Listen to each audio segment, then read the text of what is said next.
category of quality of life. Now another thing is, why should we prevent them? In this question, why should we prevent people from killing themselves? Here's another anecdote for me.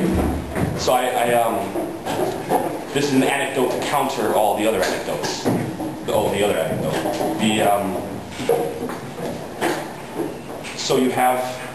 So we should be allowed to choose when we want to die. This is completely selfish of people who are trying to make us control this. But if you, maybe let's say your father or your sister or little brother, little sibling, I don't know, has a gun to their head or is about to walk off a tall building, will you use physical force to stop them from killing themselves? Will you use physical force?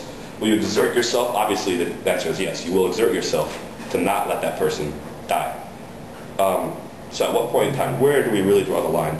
And at what point, there's a lot of arguments to it. There's the idea that well, people that are suicidal are what do you call it? They're not thinking properly. They don't really know what's best for them. We know what's best for them. So where do you draw the line? At what point do we really know what's best for them? There's a million stories about people wanting to commit suicide, being stopped, and thanking the person that stopped them afterwards, saying, I'm so happy. My life is beautiful right now. I'm so happy that you kept me from doing this, making this mistake.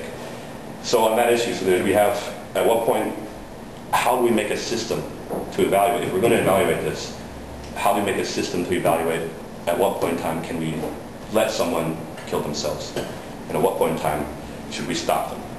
And at what point in time at what point in time are they actually aware of their thoughts and of their actions and of their feelings and actually able to evaluate the situation? Everyone is kind of, how many decisions that you make do you actually realize why you're making them? Different things you do on a daily basis, how many of those decisions you really, really know, have a good understanding of why you're making those decisions? So, in that sense, we're all kind of delusional. We all really don't understand exactly what we're doing. So how would we be able to make that line? I hope that's clear. Difficult thing for me to express. But I wanted to talk more about also I'm kind of disorganized. My brain is completely disorganized. But I wanted to talk also a little bit about the literary movement in which famous authors decided to commit suicide at the height of at the peak of their career. And this was not a reason. This was not something because they were sad or something. They thought life will never get better than this, and I want to die when I'm the happiest I can possibly ever be. So there were in the Western culture. I wish I could quote this and give you all the facts. Maybe we can Google it when you get home. But in the Western culture, there was a movement of. It was during the beatnik time, I believe. There was a movement of authors. The beatnik time, is a movement of authors that were in the 60s, I believe, and they were like Jack Kerouac and William Burroughs, and they very, very philosophical. What's the adjective philosophy? Philosophical. Philosophical. There we go. Thank you, English teacher Carrie. Teacher Carrie, thank you. So, but yeah, anyways. They're very philosophical thinkers, and anyways, it was during this movement that they all committed suicide. And then there's also the Japanese movement. Authors would congregate to commit suicide together. And there was a famous author. There's a famous author who wrote a book called. It's a Japanese author. He wrote a book called At the. I read the book. It's a very good book. Very. Anyways, his name was. He knows. No. Well, I guess it doesn't really matter because I don't have it written down. So anyway, it's Toshima something. It doesn't matter. He actually what? At the ball is the name of the book. I got that. Anyways, he actually he was very, very. He was all about making a point, and he actually took over with the support of some of his fans, took over a government army base, and they took it over. They proved their point, And at the end of it, which is their goal, this was their goal when they did this, at the end of it, they all committed seppuku. They cut off their stomach. And they all sat down. They weren't trying to hold it for a revolt, for a revolution or anything. They wanted to have the honorable death. There's lots of recurring death in honor and death and kamikazes and everything if you think about it. But anyways, this is another thing to think about.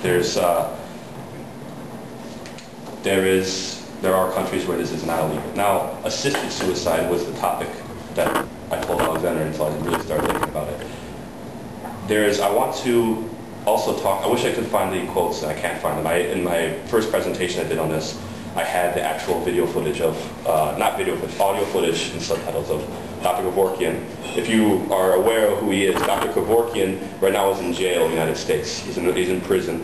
He's, I think, 70 years old right now. He's very old. And he has like another 40, 50 years to be there. So he will die in jail.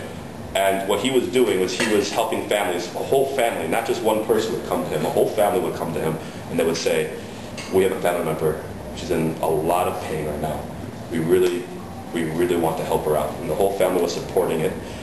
And what he would do is he had some tricky contraptions. So he didn't actually do anything to her. He would have a type of lever up here, and when the hand drops down, the poison fills, or a sedative that will stop the heart, fills the IV bag, and it goes in. So he'd put her hand up here, and then give her some type of sleeping thing so she falls asleep and drops the lever. And the accounts that were given by the family, he interviewed all the family members, and he documented this very, very carefully. You can find it on BBC if you want to read, BBC, I believe, if you want to read these transcripts and listen to the audio recordings. Okay. So anyway, yeah, very detailed. He did this, and if you listen to the recordings, the people are in absolute pain, and their life is a blur because they're on so many pain medications. And this man is jailed right now for ending something that was already over. Terminally ill people that will die 3 months later already. They already know. So, anyways, that is the idea. Again, I have only 3 or 4 more minutes, so again I'll say the questions one more time. First question, why do people want to commit suicide? Second question, at what point, why do we want to stop them? And then the third point would be, where do we draw the line? If we're going to stop them, where should the line be drawn? So, that's kind of wraps it up. I'm pretty sure I'm forgetting some of the things I wanted to talk about. I'll think of them later and we can talk about them in the park, maybe. So.